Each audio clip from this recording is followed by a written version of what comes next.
Inspired action always feels good. What is inspired action? Inspired action is when you weren't thinking about doing something, but a thought guidance popped into your head from a place high on the emotional scale, and you cannot help but say yes to it. Like you don't think about anything. You don't think about the pros or the cons. You don't think about anything. You just say yes. Yes, because the pull towards it is so strong.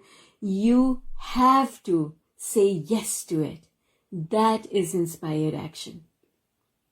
For example, one of the examples that I have in my life is I was driving and I was on the street where my neighborhood, my community library is. I was on the street. I had just turned onto the street and I was on my way home. I was not planning to stop at the library, but suddenly there was a thought in my head that said, stop at the library.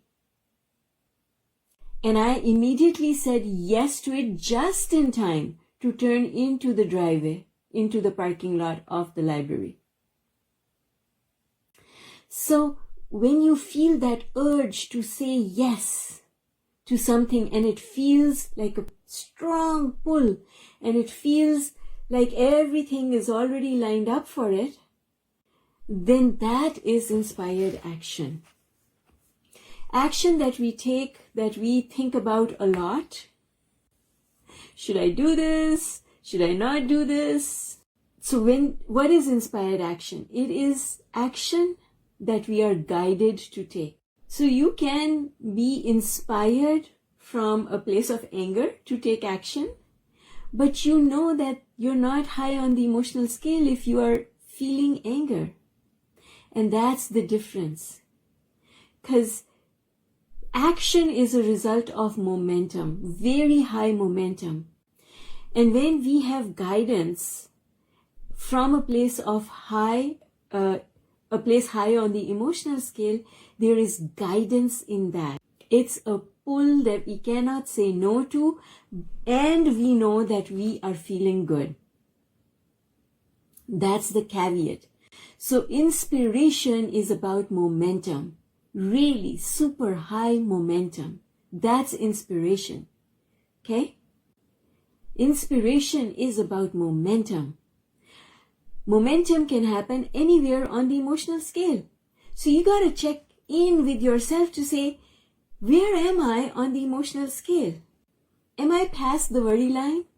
Because if I am at worry or below worry, that is not inspired. That's not the type of inspired action that we call guidance from the universe. And here's the beautiful thing about it. When you say yes to that momentum, it doesn't matter because something will happen as a result of that momentum. And when that happens, you can then make another decision. You can be guided from anywhere. You can take action from there and then clean it up and go high on the emotional scale and then be inspired. Inspiration is possible anywhere on the emotional scale. That's right, Samuel. That is exactly what happened. That's the time when I went into the library and I borrowed those 43 audiobooks. I think it was 43.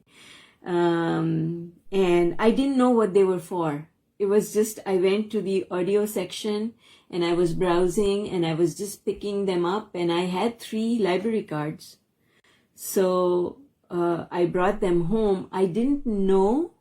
Looking back, I can see what happened. But in that moment, I couldn't see why I was being guided to take these audiobooks home.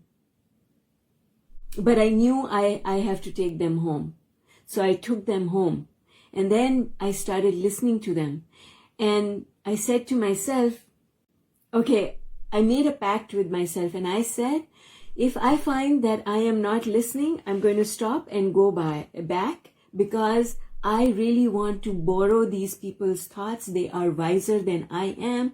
They have demonstrated a fantastic track record of manifesting.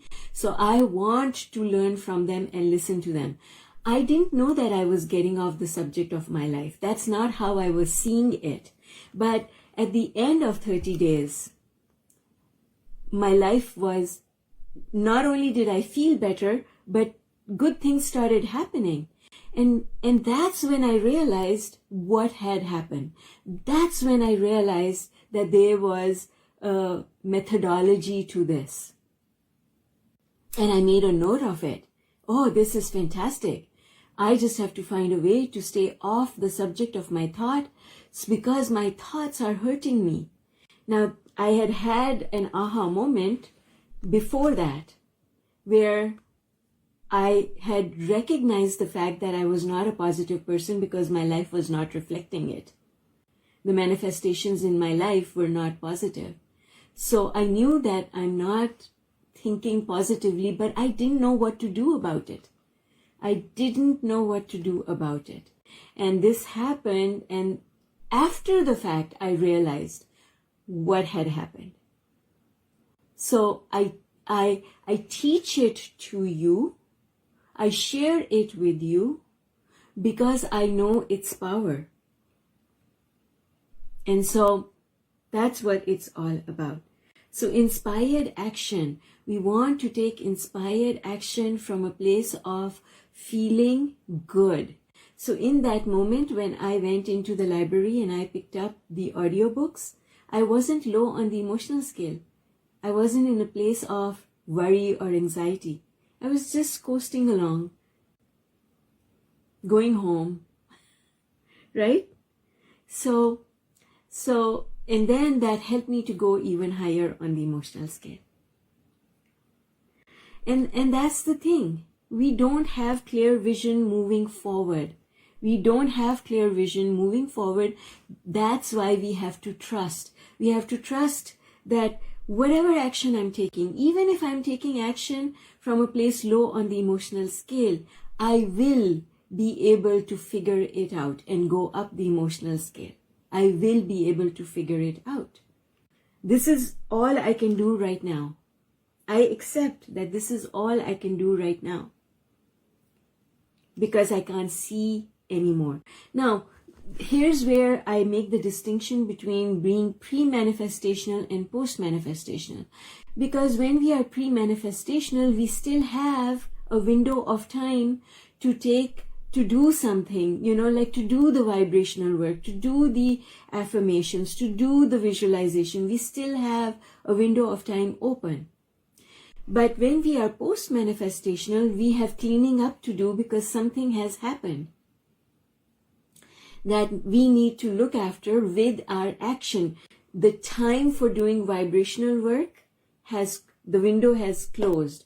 So now we have to take action first, and then we have a new window of time appear before us within which we can do vibrational work. And that's the difference between the two. So if you end up being inspired to take action from a place low on the emotional scale, it's okay because something will happen. You will clean that up. It will require action. And then you'll say, what was I thinking? How was I feeling? I guess I need some cleaning up to do. And then you'll do the vibrational work. Because there is guidance in those negative manifestations that happen. They are messengers also. They are also guidance. So we look at that guidance and then we clean up our act. And as a result of cleaning up our act, we go up the emotional scale. And now we are inspired to a different type of action. We've got to know about momentum and we've got to know about the emotional scale. Only then do we have a complete picture, right? I mean, I tell you that when I'm really angry or upset, I'll go bang a door, right? Now, I know that I'm taking that action from a place not high on the emotional scale. I'm taking action from a place of anger. But as a result of recognizing the fact that I am taking action from a place of anger, banging the door, which is a really harmless thing to do. Now I can sit down because I've let go that negative energy. Now I can sit down and I can do the vibrational emotional work to go up the emotional scale, right? So guys, that's how it works. That's how it works. And we really have to be patient with ourselves. We really do.